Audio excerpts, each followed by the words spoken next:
palace of Elyaria was full of light.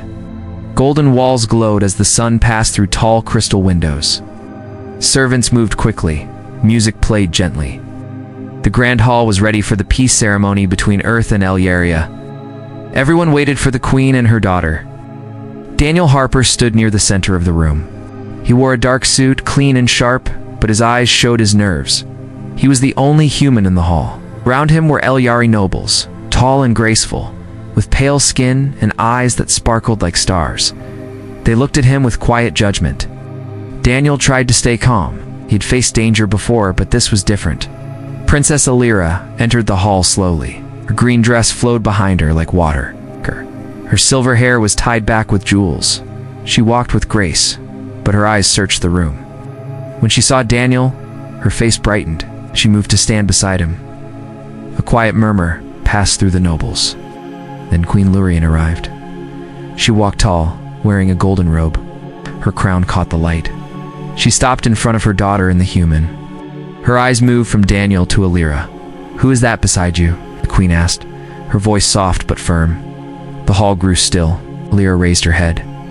"My husband," she said, "he is from Earth. His name's Daniel. He showed bravery when I was in danger, saved my life." The queen did not answer right away. Her eyes stayed on Daniel. Many nobles gasped. A few whispered. Some turned away in shock. It was not normal for an Elyari princess to choose an outsider. But Alira stood tall, her hand near Daniel's. A memory flashed in Daniel's mind. He saw the landslide again, rocks falling, dust choking the air. He had been there with a small team, helping Elyari builders on a mountain path. Elyara had come to inspect the site. When the ground cracked, she almost fell. He had grabbed her hand and pulled her to safety. His own arm had been cut by sharp stone, but he had not let go. That moment had changed everything. After that, Alira had visited him often. They had walked together in the gardens. She asked about Earth, he asked about her people. They laughed, they listened. In time, they felt close. Now they stood before the queen and all the nobles. Daniel did not speak. He let Alira stand strong for them both. The queen turned. "This is sudden," she said. "We do not know his ways. We do not know his kind." Alira replied, "He is kind. He is honest. He is brave. He risked everything for me. Not because of who I am, but because it was right." A noble stepped forward. "Humans chase power. They always want more. How can we trust him?" Alira answered. "Trust is not given. It is earned. He has earned mine." The queen looked again at Daniel. "Will you face what lies ahead? Will you prove that your courage is more than a single moment?" Daniel nodded. "Yes, I will." The queen did not smile, but she did not turn away. "Then let time show the truth," she said. "Let us see what stands beside us." The music started again. The tension in the room eased. Some nobles still looked unsure, but others watched with curiosity. Alira touched Daniel's hand. He looked at her and smiled. He felt the weight of many eyes, but he also felt her warmth. For now, that was enough. In the days ahead, he would have to prove himself, not just to the queen, not just to the court, but to an entire world that did not yet believe in him. He did not fear that, because beside him stood someone who did. Daniel walked through the quiet gardens behind the palace. The sun was rising, and soft light touched the leaves. Birds with glowing feathers flew above him. He had not slept much. After the queen's words, he knew the real test was still coming. He met Alira near the garden fountain. She smiled, but he could see she was worried. "There is a task coming," she said. "A challenge from the queen. To prove yourself." Daniel nodded. "What kind of task?" "There is trouble in the mining colonies below the surface," Alira said. "Strange beasts have been attacking. The miners are afraid. The queen wants to send you there." "Alone? The guide and a few guards? But it is dangerous." Daniel looked down at the clear water in the fountain. "Then I'll go." Later that day, a small ship carried Daniel deep into the caves of Elyaria. His guide was a young miner named Kel, and the guards were silent warriors in silver armor. The caves were wide and dark. Lights on the walls glowed faintly. Kel explained, "These beasts, we call them drakens. They come from deeper tunnels. We used to live in peace." but now they attack without reason. Daniel walked beside him, listening carefully. What changed? Did something disturb them? Kel looked surprised. No one asked that before. They just fight. They reached the lower mines. The walls were cracked, and tools were left behind. It looked like the workers had left in a hurry. One of the guards found claw marks on the walls. That night, they stayed near the mining camp. Daniel sat by a small fire looking at maps and notes. He asked Kel more questions.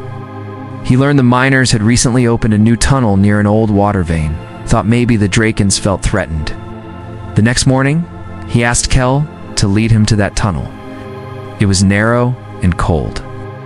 As they moved deeper, they heard a low growl. 3 large Drakons appeared, blocking the path. The guards raised their weapons. Daniel shouted, "Wait." He stepped forward slowly, holding a small light. The Drakons growled, but did not attack. Daniel placed the light on the ground and backed away. "We disturbed their nest," he said. "They're protecting it. That's why they attacked." Kel looked at the creatures, saw small eggs behind them. The truth was clear now. Daniel turned to the guards. "We don't need to fight. We just need to seal this tunnel and give them space." Back at the main colony, Daniel explained everything to the mining leaders. They listened, and soon work began to close the tunnel safely. The attack stopped. News reached the palace quickly. The queen was silent as she heard the report. Illyra stood nearby, her heart beating fast. The queen finally spoke. He solved it without blood, with thought, not fear. Few nobles still looked doubtful. One of them said, "Perhaps it was luck." The queen looked at him. "Perhaps. But perhaps it is the kind of thinking we need." Illyra found Daniel later in the garden. He looked tired but peaceful. "You did well," she said. He smiled. "I just listened." They weren't monsters, they were just scared. Illyra took his hand. "That's what makes you different. Many have strength, few have understanding." For now, Daniel had taken one step closer to being accepted. But he knew others still watched. Some did not want him there, and some would do anything to push him away. The queen had given him a chance. But that chance came with many eyes, many tests, and many enemies. Still, Daniel was ready. Not for glory, not for power, but because Illyra stood beside him. The court of Eliaria was quiet, but something dark moved behind its walls. Not everyone was happy with Daniel's success. Some nobles saw him as a threat. They did not trust humans. They believed he was changing things too fast. Lord Venner, an old advisor to the queen, met with the group in secret. They spoke in whispers. "He earns trust too easily," Venner said. "We must remind the queen what danger humans bring," one of them replied. "He must be removed, but not by force. Let his own actions destroy him." Days later, news broke in the palace. A powerful blast had damaged the royal archive. Ancient books were lost. The guards found a device left behind. It was human-made. The queen called Daniel to the hall. Lyra stood near her mother, worry on her face. Daniel bowed. "I heard the news. I'm sorry." The queen held up the device. "This is human, found in the ruins. Do you know how it got there?" Daniel looked closely. It was a tool from Earth, but older. He shook his head. "No, I've never used this. It would never harm your home," many nobles whispered. Lord Venner stepped forward. He came with new ideas, and now our history burns. We gave him trust too soon. Illyra raised her voice. "You accuse without proof. Daniel saved my life. He brought peace to the mines." But the queen did not answer. "There will be a search.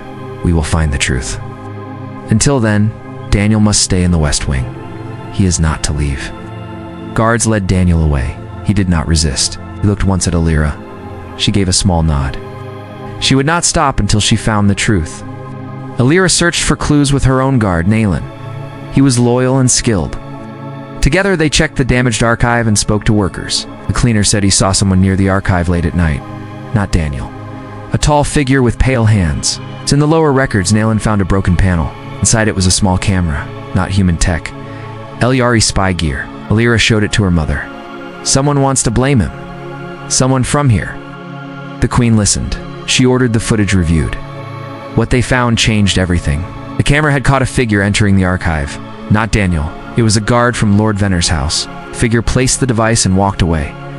The queen called the court together. Daniel was brought back to the hall. He stood with quiet strength. The queen spoke. "We made a mistake. The device was planted. The true traitor is from among us. Lord Venner's own man." Venner tried to speak, but guards stepped forward. He was taken away. Daniel turned to Illyra. "You believed in me." She smiled. "Always." Later that night, Daniel sat in the garden. Stars above were clear. Illyra joined him. "Could have left," she said. "I wanted to," he replied, "but not without the truth." She looked up at the sky. "There will be more like him. People who want to keep us apart, then we keep standing," Daniel said, side by side. The garden lights glowed gently around them. Danger had passed, but trust was still a thin bridge. They would have to walk it together. From the shadows, others still watched. Not all threats had faces. Not all enemies wore armor. But Daniel knew one thing: fear would not stop him. Lies would not break him. Because bravery was not only found in battle, it was found in truth, in trust, and in love that chose to stay. The stars over Elyaria were no longer calm. News came from the outer colonies. Ships from the Varnock Empire had crossed the borders. Small towns were attacked. Fires lit the night skies. The queen called a meeting in the war chamber. Lyra stood beside her, and Daniel was also present. The generals spoke of defense. Their maps showed red marks moving closer to the capital. The queen asked, "Can we hold them?" One general shook his head. "Not alone." Daniel stepped forward. "We need Earth. Together we are stronger." Some nobles still looked unsure and said, "We cannot trust humans with our fleets." The queen raised her hand. "Daniel will lead a joint team, humans and Elyari together." There was silence, then slow nods from the commanders. They had seen Daniel's strength before. Soon a large Elyari cruiser left the capital. On board were Elyari fighters and a small group of Earth's best. Daniel stood at the front, wearing a light armor made by both worlds. Illyra gave him a small device before he left. "It lets me hear your voice," she said, "wherever you are." Daniel smiled and held her hand. "I'll be back." The journey to the border took 2 days. On the third night, they reached the colony of Velron. Smoke rose from the buildings. The sky was full of dark ships. Varnock had already started their attack. Daniel met with the Elyari commander, General Sorrel. The general said, "We strike from the ground in the sky. You take the south wing." Daniel nodded. He led his team through broken streets. Fires burned on every side. Varnock's soldiers were strong and fast. But Daniel's team moved with care. They saved families, helped the wounded, and cleared the way. In one building, a child cried under rubble. Daniel ran inside. Part of the wall was falling. He lifted a beam and pulled the child out just in time. The child looked up at him with wide eyes. "You're human," the child said. Daniel smiled. "Yes, but I'm here to help." More battles followed. The sky, Elyari ships fought hard. One was shot down. It fell near the command post. General Sorrel was trapped inside. Daniel heard the call, rushed to the crash site with a few others. Flames surrounded the wreck. The general was inside, injured. Daniel pulled him out and carried him to safety. The general looked at him. "Why would you risk your life for me?" "Because we fight together," Daniel said. The battle lasted 3 days. At last, the Varnock ships pulled back. The joint forces had won. But Daniel's shuttle was hit during the last attack. It lost control and crashed on a nearby jungle moon. The others thought he was gone. Illyra stood in the palace garden holding the device. No voice came through. Days passed, then a week. The queen said, "We will send search teams." Illyra never gave up hope. On the 9th day, a signal came. A rescue ship found Daniel in a survival pod, weak but alive. He had kept a small beacon working with broken parts. His hands were burned, his armor cracked. But he smiled when he saw the rescue team. Back in Elyaria, he was welcomed like a hero. The queen met him with the full court. "You led with honor," she said. "You saved lives. You stood beside us." Illyra stepped forward. She did not speak. She only took his hand. The court watched in silence. Some eyes were still unsure, but many were full of respect. Daniel had earned their trust with more than words. He had stood in fire and shadow, not for glory, but because it was right. And when he looked beside him, she was there, Lyra, always beside him. Together, they had faced war. Together, they would face what came next. The moon was quiet. Small lights glowed along the path to the palace garden. A soft wind moved through the trees. Daniel stood near the fountain, his hands still marked by burns. He looked at the sky, where ships from Earth and Elyaria now flew side by side. It had been 1 week since the battle. The Varnock forces had been pushed back. Peace talks were starting. People walked with hope again. Daniel felt proud, but also tired. He had seen too much, lost too much. But he had gained something strong to respect, and something deeper than respect belonging. Lyra walked into the garden. She wore a simple dress this time. No jewels, no crown, just her. "You're up early," she said. Daniel nodded. Couldn't sleep. Too many memories. She came beside him. "They talk about you everywhere. Stories of your bravery are in the city streets. Children draw your picture?" Daniel smiled. "I didn't do it for stories." "I know," Lyra said. "That's why they matter." Later that day, the queen called the court together, a great hall filled with both humans and Elyari. Flags from both worlds hung side by side. The queen stood at the front, with Lyra and Daniel beside her. Today, the queen said, "We do something new. We sign a bond not just of peace, but of trust. It's not just between leaders, but between people." The long table stood between the groups. The queen signed the treaty first. Then the ambassador from Earth. The crowd cheered. After the signing, the queen turned to Daniel. "You came to us as a stranger. We feared your kind. Fought for us. Protected us. And you did it not for reward, but because it was right." She looked at Lyra. "Our Jew daughter saw what many could not. You trusted him before we did. Reminded us that hearts see more than eyes." The queen took Daniel's hand and placed it into Lyra's. "Let this bond stand strong. As you stood beside us, now we stand beside you." The court clapped. Some even smiled. The moment was quiet, but powerful. After the ceremony, people gathered in the great plaza. Music played. Food from both worlds was shared. Children ran with flags. Old guards spoke with Earth soldiers. The lines between them faded. Daniel and Lyra walked through the crowd. Many stopped to thank them. One old miner hugged Daniel tightly. "You saved us when no one else listened," he said. A young Elyari girl gave Lyra a flower. "For your human," she whispered. As night came, the skies lit up with color. Ships flew in perfect lines, forming lights above the city. It was the first shared sky dance between the two worlds. Daniel watched the show with quiet eyes. Lyra leaned her head on his shoulder. "What do you think comes next?" she asked. Daniel thought for a moment. Maybe not peace forever. Maybe not perfect days. But better ones. Because now, we're not alone. She looked up at him. "Do you ever miss Earth sometimes? But now, home is not a place. It's who stands beside you." Lyra smiled. "Then you are home." In the days that followed, Daniel began working with both worlds to build new programs. Training for peacekeepers. Schools for both races. Shared science missions. A future that did not belong to one people, but to all. He no longer walked alone in the palace. Elyari bowed with respect. Guards nodded as he passed. The children ran to greet him. In the garden, a stone was placed with simple words. "He stood beside us in the dark and never stepped away." Daniel saw it one morning. He touched the stone gently. He did not need more than that.